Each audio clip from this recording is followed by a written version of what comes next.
Muy buenas, mi nombre es Leonardo Doren Claros Morales, estudiante de la carrera de Derecho de séptimo semestre. A continuación les voy a exponer sobre lo que es la implementación de la sumatoria de penas dentro de lo que es el Código Penal boliviano, sin que esta sumatoria supere los 30 años de condena. Siguiente, por favor. Bien, como ya les expuse, esta investigación está relacionada a implementar una sumatoria de penas dentro del orden jurídico en la materia penal de nuestro país, para que así podamos tener una sumatoria de penas de una manera más sencilla en cuanto a lo que es una limitación a la sumatoria, ¿no? No estamos buscando lo que sería una cadena perpetua ni pena de muerte. Siguiente, por favor. Como antecedentes tenemos una tesis elaborada por Cosío en 2012, que es una estudiante de la Universidad Mayor de San Andrés, en la cual igual estaba buscando la implementación de la sumatoria de penas y una previa modificación del artículo 118 de la Constitución Política, en la que indica el máximo de condena que se puede llegar a tener en Bolivia. Entonces, como esto es un proceso constitucional, su investigación se vería un poco más truncada a la hora de poderse implementar o aplicar, porque estaríamos hablando de abrir la Constitución. En cambio, nuestra investigación lo que busca es la sumatoria de penas en delitos de orden público sin que superen los 30 años de condena privativa de libertad. ¿Sí? Como otro antecedente tenemos a Silva, en 2020, que habla sobre la acumulación de penas en la etapa de ejecución y su incidencia en el centro de rehabilitación. Es una cárcel de mujeres en la cual esta investigadora señala que esta sumatoria también puede ser no beneficiosa, porque no estaría persiguiendo lo que sería el fin de lo que es la sanción, ¿no? El fin de la pena, de la condena, porque las mujeres en este recinto penitenciario se acumula su pena sin un límite y no se establece claramente la manera y el cómo debería de interpretarse y aplicar la sumatoria de penas. ¿Sí? En cuanto al planteamiento del problema, vemos que en Bolivia existen personas, ciudadanos que en su cotidiano vivir son víctimas o presencian muchas veces lo que son hechos delictivos a plena luz del día. Y estas personas simplemente se quedan observando y muchas veces no hacen nada, porque la justicia tampoco no suele llegar ante este tipo de delincuentes. Entonces es allí donde podemos observar el problema, ¿no? Las sanciones que se dan a este tipo de delitos, que se dan generalmente como robos, descuidistas, carteristas, ¿no? Realizan sus acciones una y otra vez, y a la hora de aplicarse la ley, solo se le va a imponer la sanción por el delito más grave que hayan cometido. Si han cometido hurto, de hurto a robo agravado, solo se lo va a tomar como robo agravado, dejando de lado lo que son todas las víctimas que puedan tener estos autores de estos hechos delictivos. Siguiente, por favor. El objetivo general de nuestra investigación es poder impartir justicia de manera equilibrada no solo para los autores de los hechos delictivos, ¿no? Porque vemos que hay muchas protecciones de derechos humanos que están a favor de proteger los derechos que tienen nuestros autores. En cambio, nosotros con esta implementación estamos buscando que también se velen los derechos de las víctimas, porque como ya les mencioné, solo se sanciona por un solo hecho delictivo al autor y no a todas las víctimas que han podido ser afectadas con sus acciones.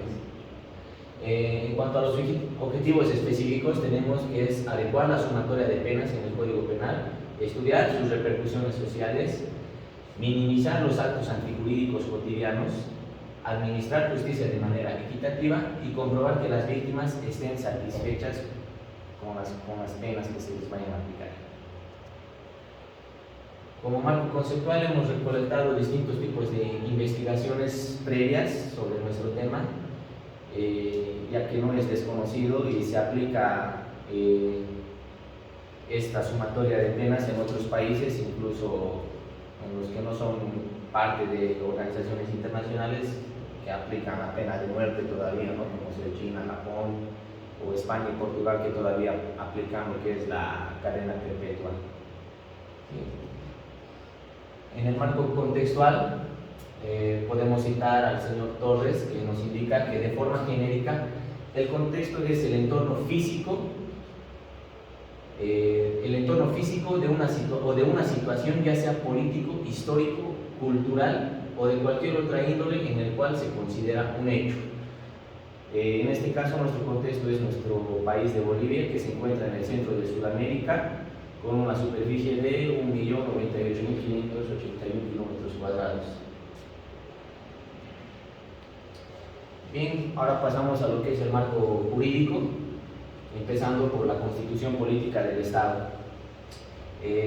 Quisiera empezar en este apartado con los principios que nos señala nuestra Constitución en su artículo 8, como son la masúa, mayuria, majilla, ¿no?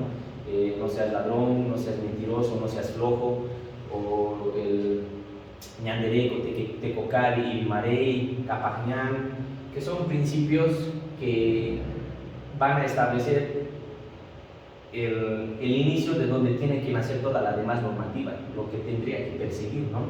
Entonces, partiendo de eso, ahora sí nos adentramos a lo que sería el artículo 118, que establece lo que es la máxima sanción penal de la Constitución, que indica que son los 30 años de privación de libertad sin derecho a indulto.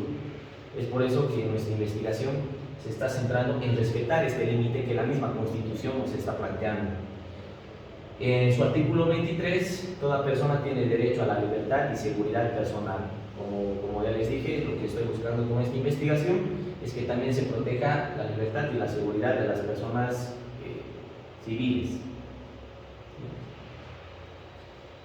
Pasando a lo que sería el ámbito internacional, vemos en la Convención Americana de Derechos Humanos, tenemos el Pacto de San José de Costa Rica, que ha sido aprobado y ratificado por Bolivia mediante ley número 1430, el 11 de febrero de 1993. La misma Constitución nos ampara en su artículo 13, en su parágrafo cuarto, que todos estos tratados internacionales que sean ratificados por la Asamblea Legislativa son de orden vinculante y de cumplimiento obligatorio para nuestro Estado. Bien, en nuestro Código Penal también podemos observar en su artículo 13: no se podrá imponer una pena a la gente si su actuar no le es reprochable penalmente. La culpabilidad y no el resultado es el límite de la pena. Lo que nos quiere indicar el Código Penal en este artículo es que es el hecho de que el autor tenga la voluntad de realizar o no el acto antijurídico. Es lo que ya conocemos como el dolo y la culpa, ¿no? Entonces, en este caso nos indica que la culpabilidad, es decir, la voluntad de querer hacer daño o no del autor, será la que será el resultado de su límite, de su pena. Por otro lado, tenemos el artículo 41, que establece que la reincidencia se da cuando un condenado, una vez cumplido su pena, haya cometido un delito en un plazo menor al de 5 años, ¿no? Entonces son situaciones que en nuestro país un condenado sale de la prisión y lo primero que hace es volver a reincidir y seguir cometiendo actos antijurídicos, ¿no? Siguiente, por favor. En el artículo 46, la sentencia única nos indica que solo se determina una pena definitiva para la totalidad de los mismos. O sea, son los hechos delictivos que cometen, y por más que sea, como ya les he explicado, se cometan varios, solo se le va a aplicar la pena de lo que sería el hecho delictivo con mayor cargo penal.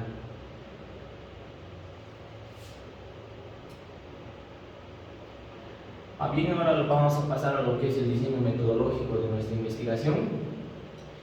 Nuestro diseño metodológico se ha basado en el enfoque mixto, ya que este enfoque es el que más se adecua a nuestro tema de investigación. Siguiente, por favor. El tipo de investigación. Para nuestra investigación hemos utilizado un tipo de investigación descriptivo y explicativo, ya que no es un tema que sea desconocido. Siguiente. En cuanto al diseño de nuestra investigación, recurrimos al diseño de la investigación no experimental, que se aplicará de manera transversal, considerando que el tema de investigación tiene un sustento teórico suficiente, porque tenemos el suficiente apoyo bibliográfico, teórico y de anteriores investigaciones para poder conocer a detalle el fenómeno de estudio. Siguiente, por favor. En cuanto a los métodos de la investigación, hemos utilizado el método analítico, el método deductivo, el método inductivo, el método sintético y el histórico. Siguiente. En cuanto a las técnicas de investigación, podemos citar a Falcon y Herrera, que indican que se refieren a la técnica de recolección de datos como el procedimiento o forma particular de obtener datos o información. La aplicación de una técnica conduce a la obtención de información, la cual debe ser resguardada mediante un instrumento de recolección de datos. En nuestra investigación hemos recurrido a lo que es la técnica de la encuesta, la entrevista y la observación.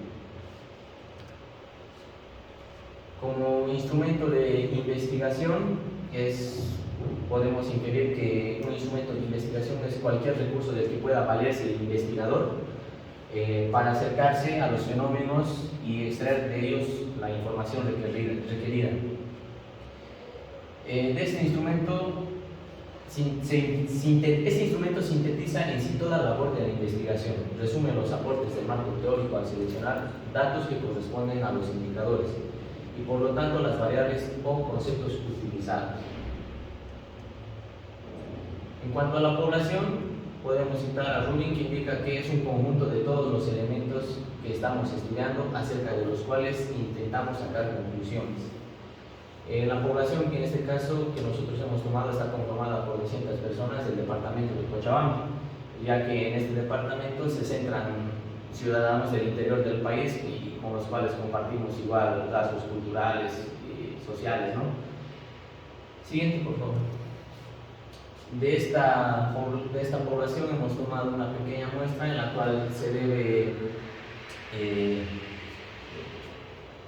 esta muestra tiene que ser representativa, ¿no? Entonces tenemos que saber escoger qué tipo de muestra vamos a seleccionar de lo que va a ser nuestra población en este caso.